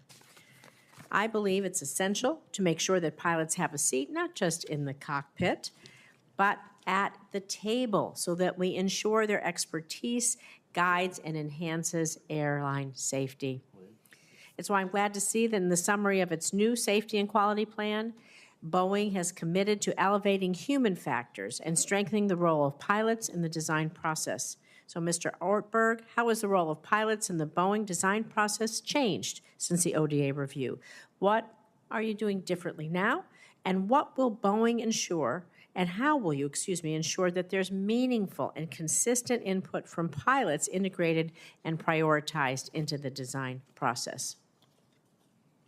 Senator, first of all, I agree with the premise of your discussion. We really do need to have very strong input from the pilots in both the design and the operation of the aircraft. And we've changed our organization. We've added a human factors chief engineer, which is a pilot, who spends time understanding the interaction between the pilot and the aircraft in all the design aspects of the airplane, but also the operational aspects, looking at our manuals, looking at our fault trees to make sure that from a pilot perspective, how will that interaction with the aircraft happen? And I think this is an area that will help improve our overall safety going forward. Thank you. I do agree, because at the end of the day, the pilot, that crew, that emergency might happen. It happens like this, and there has to be that way that integration works. So thank you. I want to talk also a little bit about retaliation and its impact on safety, because the ODA expert panel report we reviewed last year found instances where Boeing supervisors worked on annual assessments, on self-audits or investigative processes, which could present conflicts of interest. It could erode independence or even compromise Boeing's commitment to a non-retaliatory and impartial environment for its workforce. Throughout the report, those folks interviewed gave examples of the consequences of raising concerns about potential interference and retaliation from managers and supervisors. It's not acceptable. Not acceptable. So, again, do you have confidence that Boeing is now taking the necessary steps to implement systems that provide workers with multiple channels for raising concerns? Because this is really important that they're addressed without fear of retaliation, as well as creating a culture of encouraging and incentivizing safety at every level. And it's just so important that each piece of the puzzle, if somebody has a concern, that they are able to raise it without fear of retaliation. I can't stress this enough, because as you know, lives are on the line when people sit on your planes. Yes, Senator, first of all, I agree with what you said. I think it's absolutely critical that we have an environment. We did take the feedback from the report, and we've changed our organization structure to address that specific issue. So we provided more independence for the ODAs, and they don't have a situation where someone's providing a performance review that could provide apply pressure to them. So I think we've sincerely addressed the concerns that were outlined in the report. And as I said before, we've added an ombudsman as well to the ODA, and that gives them someone to go talk to if they see something or if they're concerned about bringing up an issue. And we think that's having a good effect as well. So I believe we are addressing those issues, but we'll continue to monitor it. And if we have to make more changes, we'll do that. Because I absolutely agree with you. People need to be free to make the right decisions without any kind of over pressure from management. Thank you. I have just one question is very brief. If you could be brief about it. You talk about you're rebuilding your human factors expertise. Not everything can be done by AI and artificial intelligence or machines and all of that. We still need to be engaged. So how is the process of rebuilding this capability, the human factors, going at Boeing?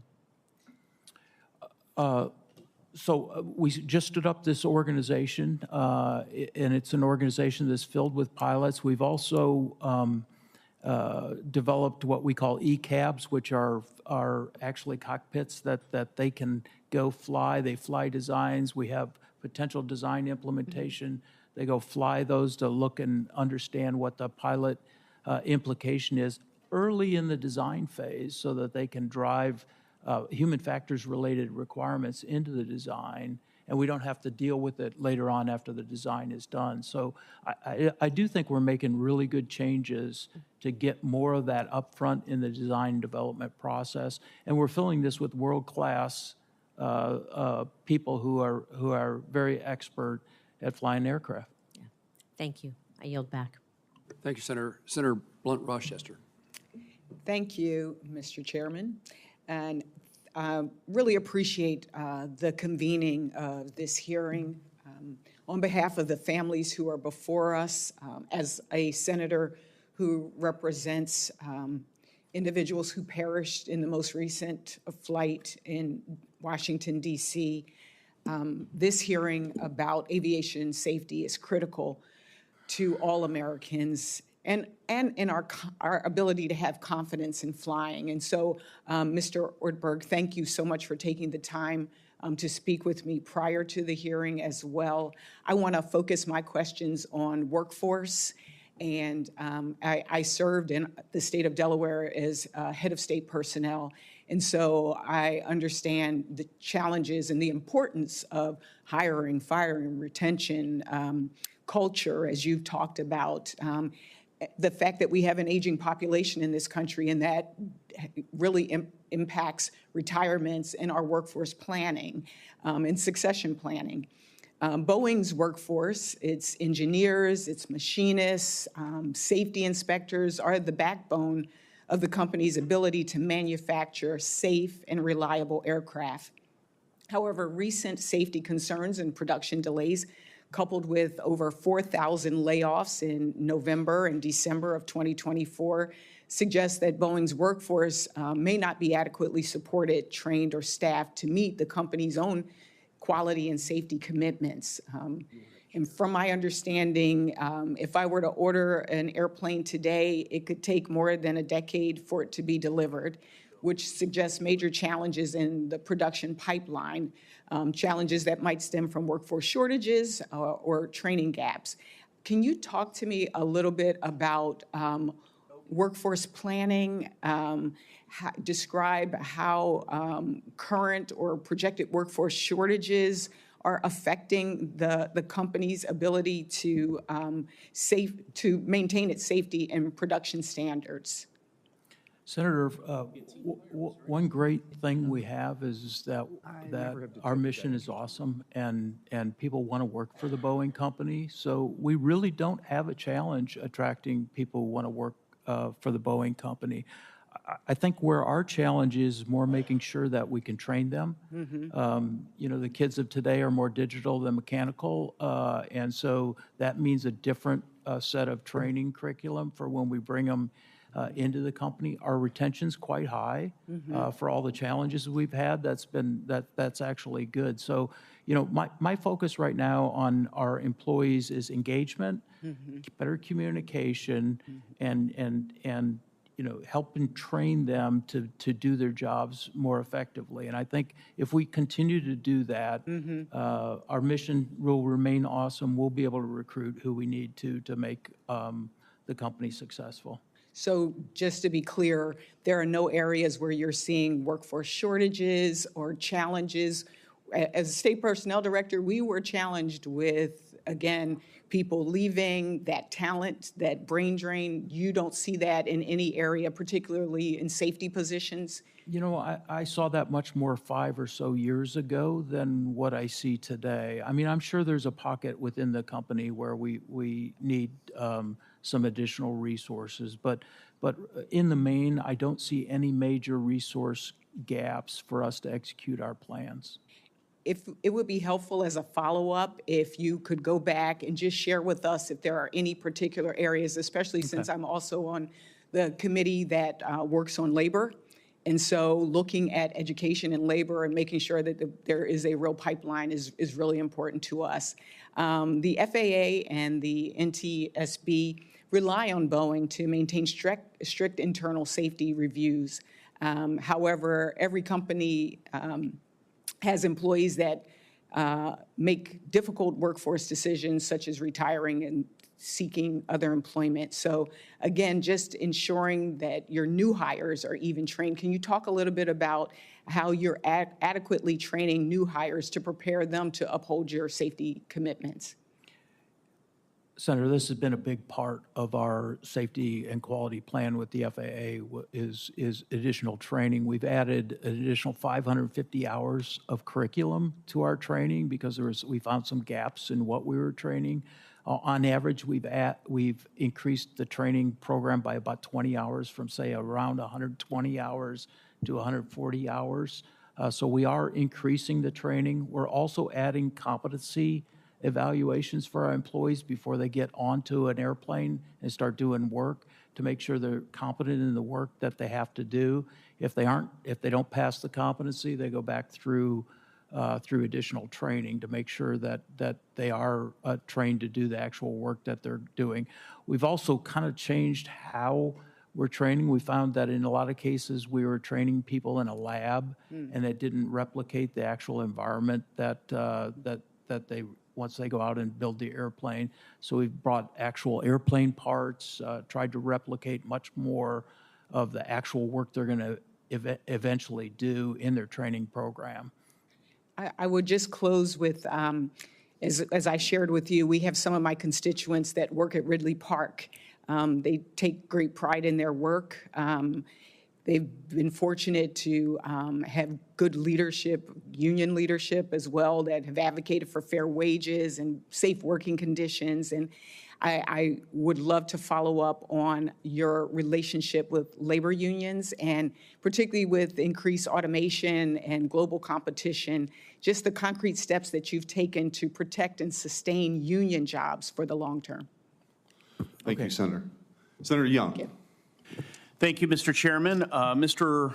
Ortberg, great to have you here today. I appreciated the phone call we had just days ago and want to learn more in coming days, weeks, and months as it relates to your new strategy for improvement, but you've done a good job answering questions today.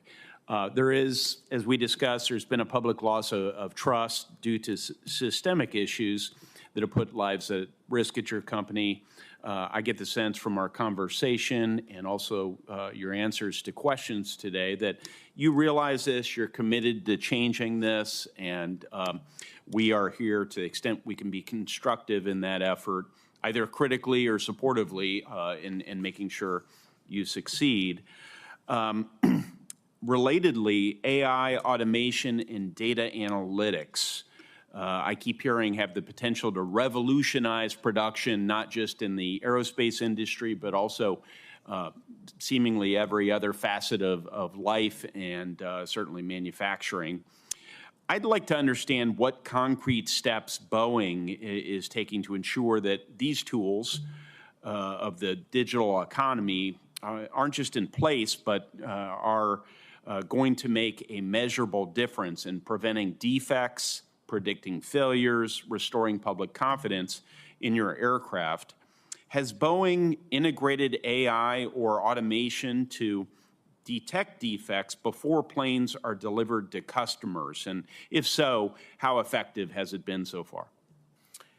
Senator, we use generally large language models. We're using those large language models right now to enhance our assembly instructions and our documentation to make sure that it's clear, it's more concise, and that will help with the overall safety and quality of the aircraft. I know we're doing data analytics as well using AI algorithms. I'm not an expert on that, so I can't give you too much details, but certainly can look into that and get back with you. But I assure you our team is looking at how to utilize AI to do the data analytics to find trends and predict trends and improve the overall performance of the aircraft. That's great. I know it'll be important to your customers, to the broader public, and to your employees moving forward. You have 8,000 direct and indirect jobs that your company supports just in the state of Indiana alone. I want to thank you for that. Almost, $500 million of economic impact on our state. In light of these new tools like AI and automation, can you speak to steps that Boeing is taking to ensure that the employees are adequately trained and prepared for this future of aerospace, which we all anticipate bringing more safety to the operations and things we manufacture as well? Yeah, so within our engineering organization in the company sits expertise in AI, and we have our own internal AI algorithms, so we're not using external algorithms and data. And we have a training program where we train new engineers on how to utilize these AI tools in their everyday tasks. So, it's almost like how do you design a circuit card? You have to have training. And people have these tools, and they're available to our engineers, and they utilize them on a day in, day out basis. If there are things that we can be doing here at the federal level of government to change existing workforce training programs, to better prepare even our young people for these jobs of tomorrow, which increasingly seem here today. So the changes in the technology and therefore the workforce skill needs are changing so quickly. But we want to keep up the best we can. So please don't hesitate to work with members of this committee on optimizing those programs or replacing them if necessary. How is Boeing leveraging data analytics to track patterns and maintenance issues to prevent future failures? Is that something you could speak to? Yeah, we have a program we call our COST program, which is a program with our airline customers where they report data to us, and we have a large base of airline customers. Not everyone reports, but most of them do. And that allows us to analyze events, look for trends, follow up on safety issues with the airlines. It's been very effective. I mentioned earlier, we're stepping up our efforts in those analytics to look for more trends using AI tools to sort through the data to see if there are trends or things that we can't see with the human eye and ensure that we're identifying those before they turn into an incident. Thank you, sir. Chairman? Thank you. I will now call on myself. Thank you, Senator. Good to see you, Mr. Ortberg, and really enjoyed our visit. And we had certainly something to celebrate when we were able to talk about that. We can talk a little bit more about that. But I did, one of the things I found fascinating about our conversation as it relates to this hearing, probably more specifically, is the culture shift, right?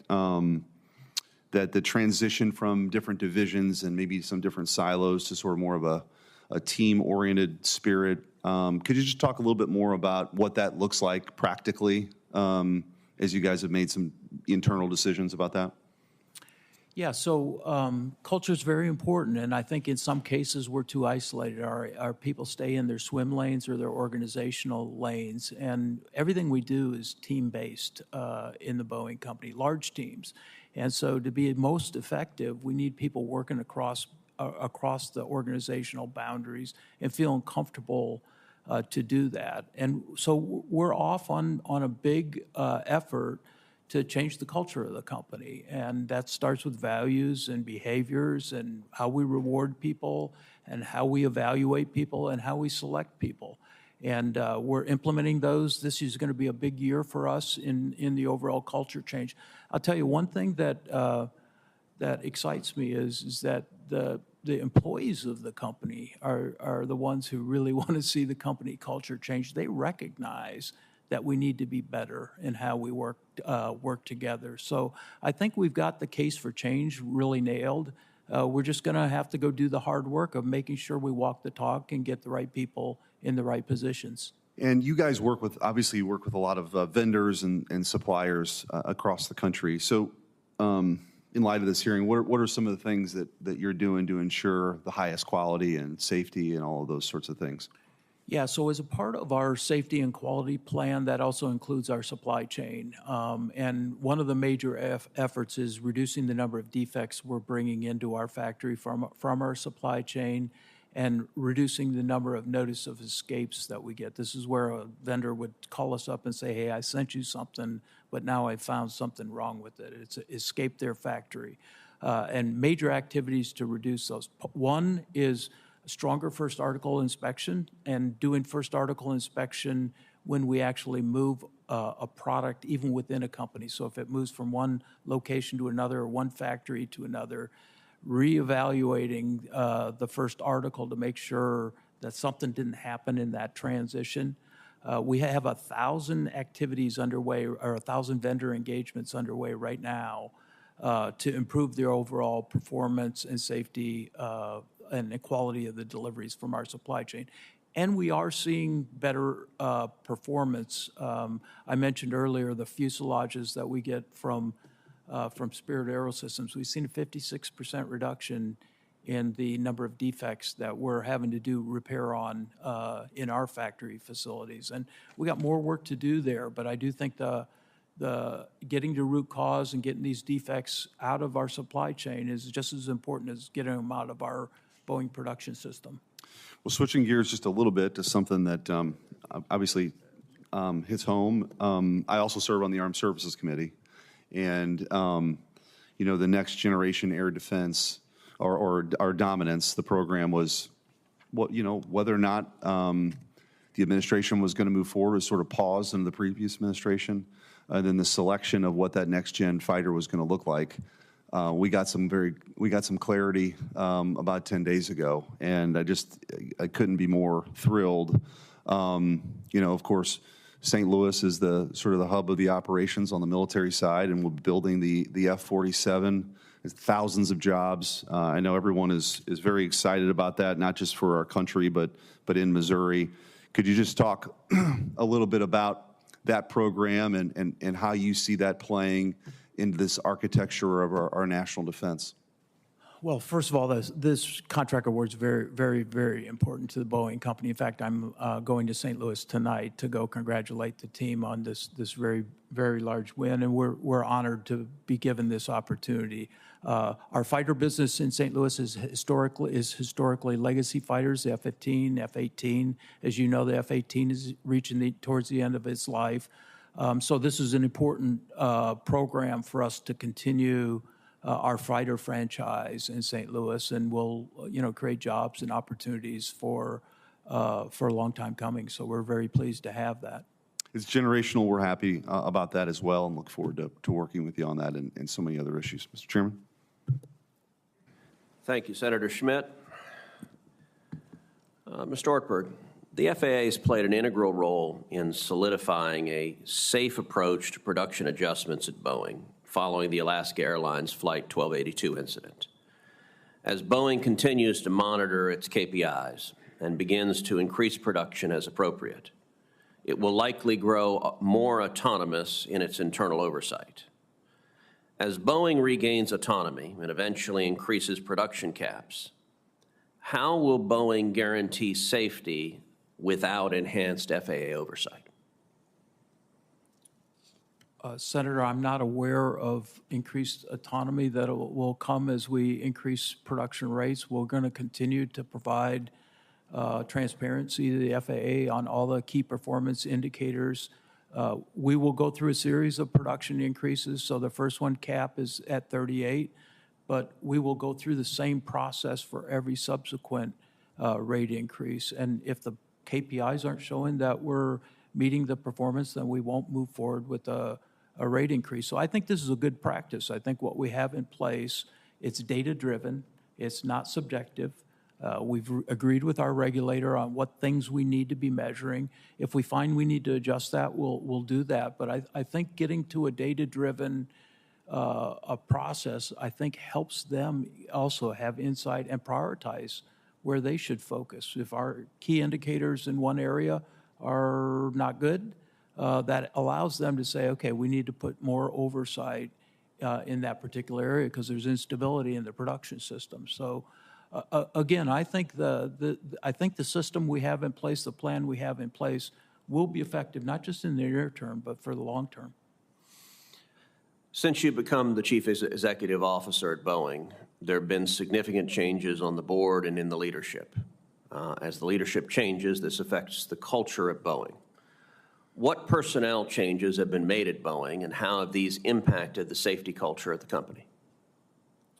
Well, in my opening remarks, Senator, I made the comment we've made massive organizational and people changes. And if you go back to the door plug time frame, just to kind of time frame the changes, we've got a new chairman of our board, we've got a new CEO, we've got a new head of our Boeing commercial airplanes, we have new people in many of the program management roles.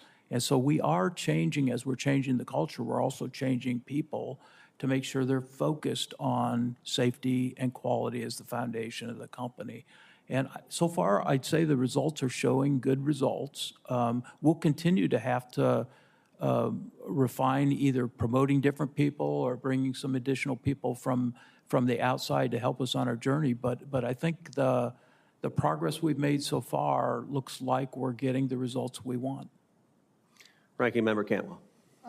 Thank you, Mr. Chairman. I just want to ask a couple of follow-ups on the just broader subjects. But one, is the company concerned about a corporate monitor in the DOJ discussions of the settlement with the families of the victims? Are you concerned about that?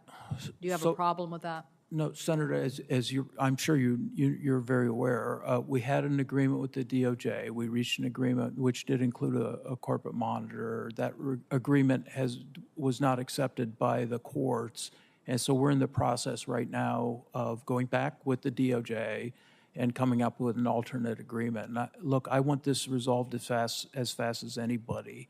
We're still in those discussions, and hopefully we'll have new agreement here soon. Do you have a problem with the corporate monitor? Senator, I don't want to prejudge what the outcome of those discussions is going to be. I don't personally have a problem, no. Okay. On the, I mentioned in my statement thermoplastics. Do you see this thermoplastics as a really game-changing manufacturing technology focus? Is it really what people are saying? Is it really something that we as a nation have to get focused on? By that I mean our skilling of a workforce, test bedding technology, being ready for the next big aviation change.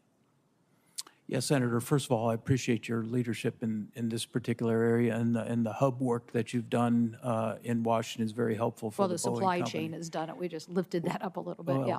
Yeah, no, I think thermoplastics offer a huge advantage for the future, and probably more to streamline the production of aircraft. And so I think it is one of those major important technology areas we should be investing in.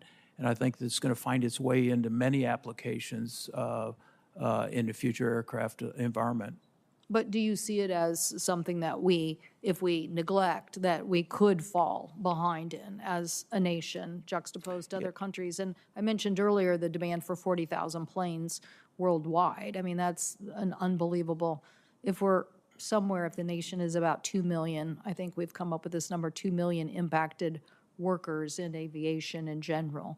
But if you think about what 40,000 plane represents, it's a huge demand increase. But if getting a big part of that means doing the right investments in innovation, and we've always looked at this and said, like, get the safety right, focus on the innovation. Right.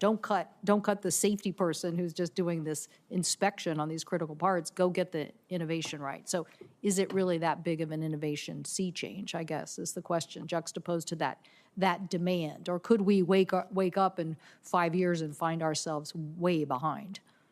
Senator, I think in general we are a little behind. I think Europe has invested probably more than we have in general in this particular area. I don't think we're behind in a way that we can't recover.